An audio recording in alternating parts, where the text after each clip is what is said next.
पहला सवाल, हजरत नूह अलैहिस्सलाम की कश्ती में कुल कितने लोग सवार थे?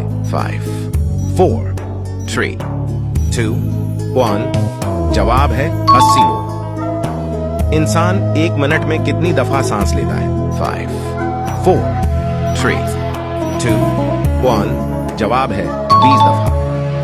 वो कौन सा मुल्क है जहां सिर्फ 40 मिनट की रात होती है? 5 4 3 2 1। जवाब है नॉर्वे।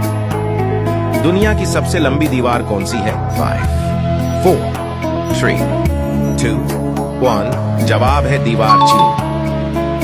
वो कौन सा जानवर है जो आवाज नहीं निकाल सकता? 5 4 3 2 1। जवाब है ज़राफ़ा। दुनिया का सबसे अमीर मुल्क कौन सा है? 5 4 3 2 1। जवाब है